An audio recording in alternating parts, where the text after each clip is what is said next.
अस्सलाम वालेकुम, मैं हूं जुल्करनैन ताहिर। अमेरिका ईरान तनाज़ा जो है इस वक्त एक नई शेप जो है वो मुकम्मल तौर पे ऑप्ट कर चुका है। और जो सेकंड चीज़ करनी है वो ये है कि हमने बढ़ना है कोल्ड वार की तरफ। कोल्ड वार का मतलब ये है कि आप नंबर वन जो इकनॉमिक सैंक्शंस हैं, जो इक्तसादी पाबंदियाँ, उसके ऊपर आप मेन जोर डालते हैं। आप जितना जोर लगाते हैं वो सारा इकनॉमिक होता है। और इसमें यह है कि अपना जो हरीफ है वो किसी ना किसी तरह आपकी बात मान ले।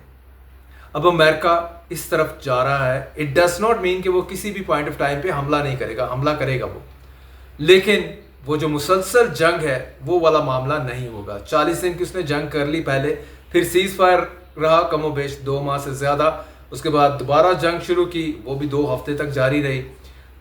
अमेरिका के पास यही रिपोर्ट्स आती रही कि एमुनेशन जो है, असला का ज़ख़ीरा, वो कम होता गया है और काफ़ी हद तक कम हुआ है। तो उसने डिसाइड किया कि ऑप्शन बी, ऑप्शन नंबर 2, वो ऑप्ट की जाए। और यही है कि मैक्सिमम मज़ीद पाबंदियाँ लगाई जाएं ईरान के ऊपर और उसकी इकॉनमी को मुकम्मल क्रश कर दिया जाए।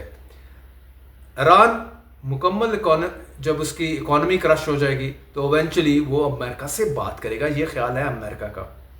साथ में अमेरिका जो मज़ीद डबल डाउन कर रहा है प्रेशर, एक तो ये कह रहा है कि जितना जंग में अमेरिका का नुकसान हुआ है जानी और अदरवाइज, वो ईरान को कंपनसेट करना होगा। इसमें एक बड़ी खबर छुपी है, वो मैं आपको बताता चलूँ। वो ये है कि $12 बिलियन जो हैं वो अमेरिका ने फ्रीज कर रखा हुआ है अब इसका, ईरान का। $12 बिलियन हड़प करने के चक्कर में अमेरिका नज़र आ रहा है इसमें, ईरान के 12 बिलियन। कैसे? वो ऐसे कि भाई हमने जंग आप पे इम्पोज की, आपने हमारा नुकसान किया, जितना नुकसान किया उसको आप कंपनसेट करें। तो ये एक नई डायरेक्शन है। ट्रंप ने तो अनाउंस किया है इस हवाले से कि जितने हमारा इसमें जानी और माली नुकसान हुआ है ईरान को पूरा करना पड़ेगा। पूरी इसमें इंडिकेशन यही है कि $12 बिलियन जो हैं वो ईरान को अब नहीं मिलने। वो अमेरिका ने ये कह के खुद इस्तेमाल करने हैं कि ये कंपनसेशन मनी आ गई। इन ए वे ब्लड मनी, इन ए वे बाकी जो फाइनेंशियल लॉसेस हैं उसकी कंपनसेशन को लेके। तो this is the total picture middle east के अंदर अमेरिका और ईरान की जंग को लेके, कि अभी जो इमीडिएट दोबारा से रिजम्पशन ऑफ वॉर है उसके चांसेस बहुत कम है। इसके अलावा अमेरिका जो है जाहिर उसके साथ जुड़ा हुआ है इसराइल के साथ। इसराइल का इंटरेस्ट तो ऑब्वियस डे वन से यही था कि ईरान को गज़ा बनाना है, लेकिन तकरीबन 60 दिन, 2 माह की एक बड़ी जंग है, 2 हिस्सों में मुश्तमिल है, लेकिन अमेरिका कामयाब नहीं हो सका। ईरान एक तो बहुत बड़ा कंट्री है, दूसरा ईरानियों की स्ट्रेटजी जो है वो बड़ी ही इसमें काम कर गई। जिस तरीके से उन्होंने पूरी वॉरफेयर फाइट की है, सबको हैरान कर दिया। लोगों का बड़ा ख्याल था, ओवरऑल पॉलिटिकल पंडित्स की बात कर लें, एनालिस्ट की बात कर लें, वर्ल्ड अदर लीडर्स की बात कर लें, जो कह रहे थे कि चाइना और रशिया के बगैर ईरान ये जंग नहीं लड़ सकता।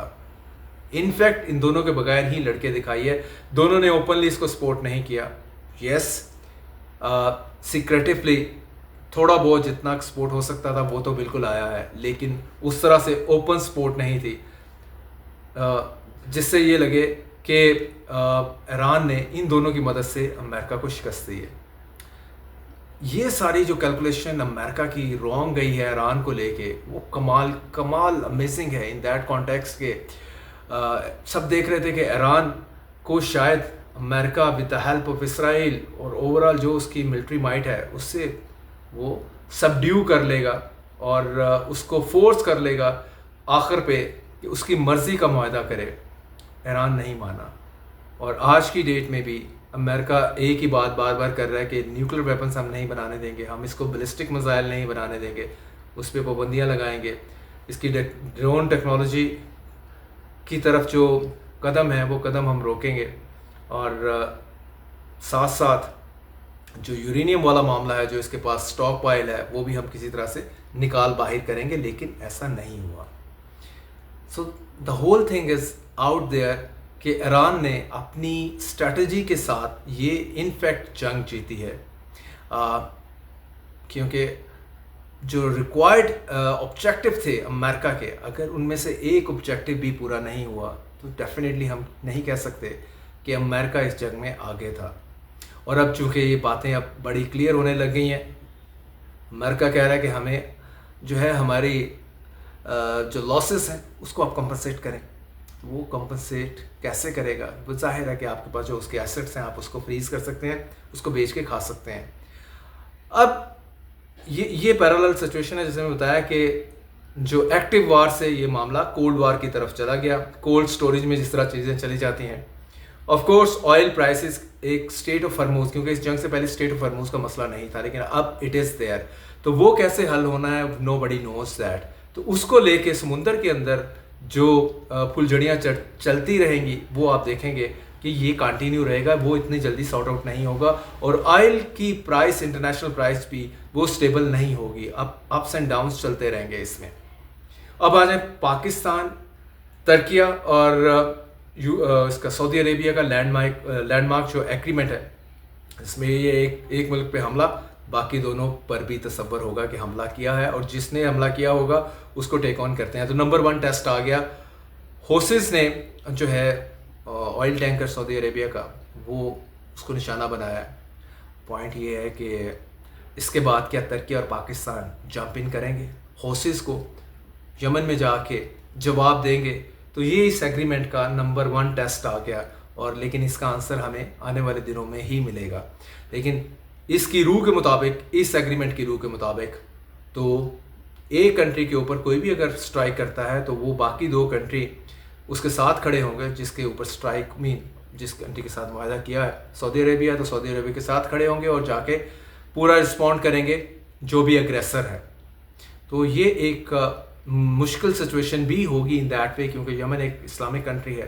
तो उसमें किस तरह से दोनों तुर्किया और पाकिस्तान किस तरह से इसको रिस्पॉन्ड करते हैं, तो आने वाले दिनों में इसका भी पता चलेगा। इंडिया के हवाले से ऑलरेडी बहुत बात हो चुकी है कि इंडिया इज़ वरीड इस एग्रीमेंट को लेके, क्योंकि कल को पाकिस्तान को वो टेक ऑन करता है तो पाकिस्तान के साथ लेफ्ट तुर्किया खड़ा होगा, राइट सऊदीया खड़ा होगा। तो किस तरह से इंडिया इसको टैकल करेगा, हैंडल करेगा, चीज़ें बहुत मुश्किल हैं इस एग्रीमेंट के बाद। So coming back to that, Iran US तनाज़ा, तो नया तनाज़ा जो है ये शेप ले चुका है राइट नाउ। और इसमें एक तरह की अच्छी खबर भी है कि नो मोर जंग, एक्टिव जंग जो है वो बंद हो चुकी है इस टाइम, और आने वाले दिनों में भी उसके चांसेस ना होने के बराबर है। Thank you.